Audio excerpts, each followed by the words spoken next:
In so many ways, if you're watching this right now, it is tough being a caregiver. Absolutely. And there are so many stories of people who are in the middle of it, as well as those who have finished that process, if you will. And today I'm excited to introduce you to Mary Anne Connolly, a good friend of mine, and also a longtime caregiver. She took care of her parents for 15 years. And Mary Anne, we're just so glad for you to be here with us today. Thank you so much for having me. I'm just so happy that you're both doing this because it's so needed. Let's start with, you had a very successful career. You were, doing all kinds of things, living internationally. Just, I think you were in New York and got that emergency call. Right. I was 37 when it started, and it was 2002, and I got an emergency call basically that my mother was in the ICU and I needed to fly home to San Antonio as soon as possible because she may not make it through the next few days. And it pretty much started there. She did make it through those next few days and ended up in the hospital for 6 weeks. But I ended up caring for my dad more than my mom because he was unable to cook, clean, do laundry. He was old school, greatest generation. But without my mother, he was completely lost. And, while she was getting the care that she needed, I ended up playing wife and daughter to my dad, and housekeeper. And it really helped me to understand things were probably never, ever going to be the same again. She was 78 at this point. So the first issues didn't really start until the late 70s. And you had some big decisions to make. Well, I can tell you that throughout the 15-year period, we had 6 moves, and 6 of those moves were within 4 years. From every stage of independent living, leaving the house that they had built and lived in for 35 years and retired in, to independent living, to assisted living and memory care, to Austin, assisted living and memory care, to be closer to me from San Antonio, to extended memory care, Alzheimer's, hospice for my dad, and then hospice for my mom, which was only 3 days for my mom. And for my dad, it was 3 weeks. Wow. So every single decision that comes along that path, from balancing the checkbook and taking away the car keys to being with them when they're dying and transitioning, which is something I'll never regret. It was a huge gift, but I'll probably tear up if I talk about it. But that's what's so special is that, again, we're talking about taking care of our parents. So it means so much, hopefully to them, but especially to us. Right. I mean, I think one of the toughest things to describe to folks when I tell them about my journey is really unique in that I was a miracle baby of older parents. They had tried to have a child for 10 years. And finally, at 41, my mother got pregnant. So I was very fortunate. I could not have been more loved, more wanted, or more doted on or spoiled. So in a way, it was my duty and it was my honor and my gift to be able to give back to them. However, a lot of families don't have those types of relationships.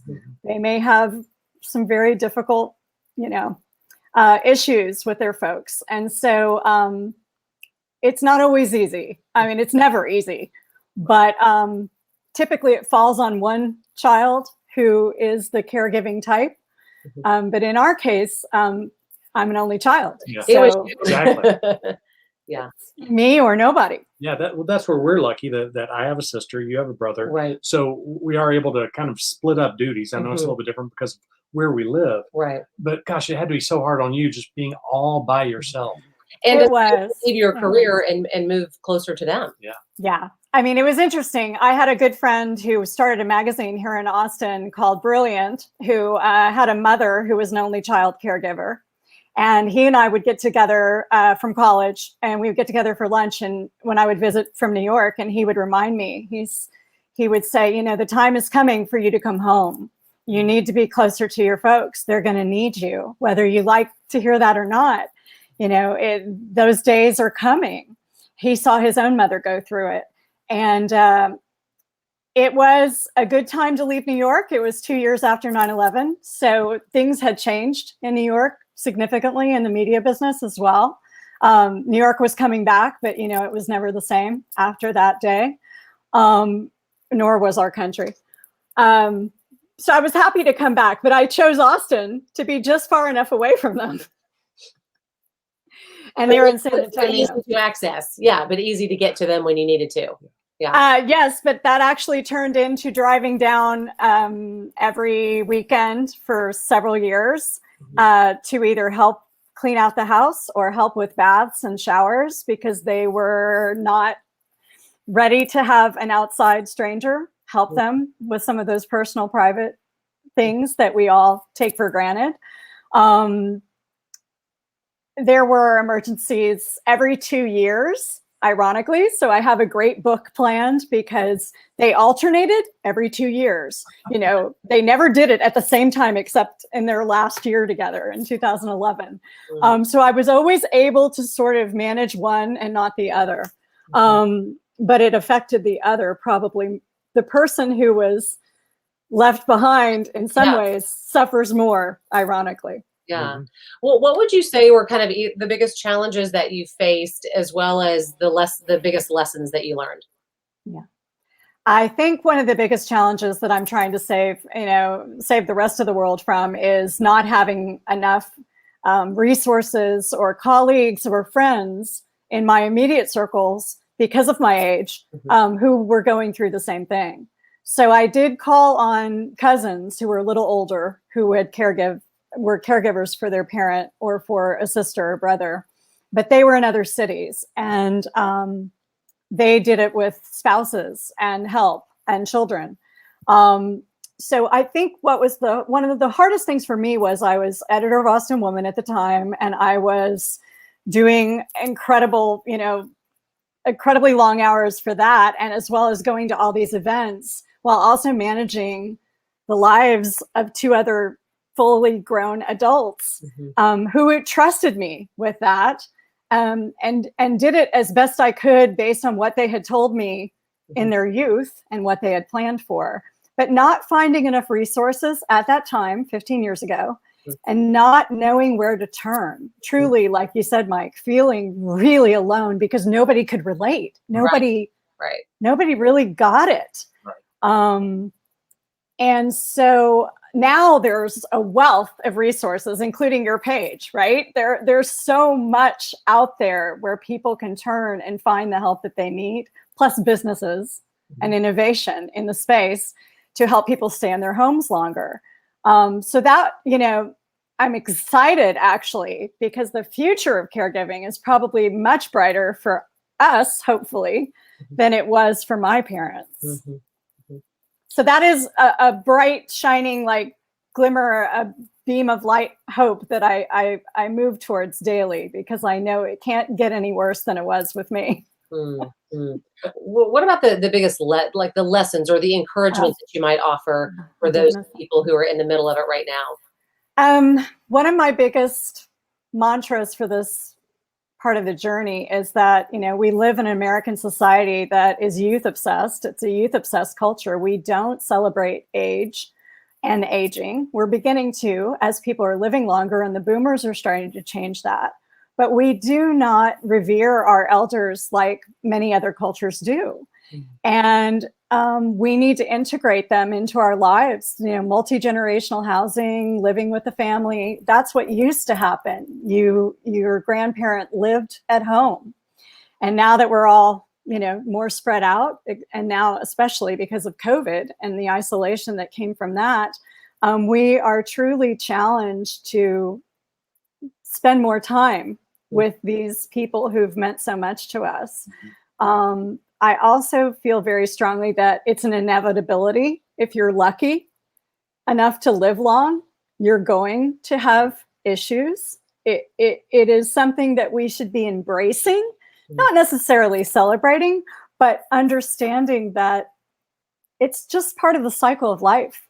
At some point, you go back to a childlike state if you live long enough.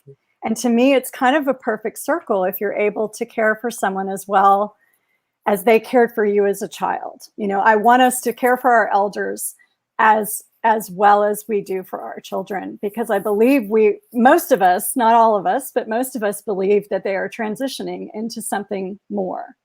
And so that exit should be honored and less difficult. It can be more meaningful. I don't regret any of the difficult moments because they taught me so much. Kind of like being a parent, I think. Yeah, it is. I think it's very similar because we all know from being a parent that we all make mistakes, even if we read all the books and Parenting for Dummies or anything like that. The mistakes happen, and the mistakes are going to happen as we try to caregive for our parents, but we try to make the fewest mistakes possible, but be ready for it and know that it's coming. Whether it's today, next week, next month, next year, next decade, it's coming. So be ready for it. And I like that you Exactly. shared, Marianne, that you would just take them places. You would take, as long as they were physically able, you would just take them out and expose them to things.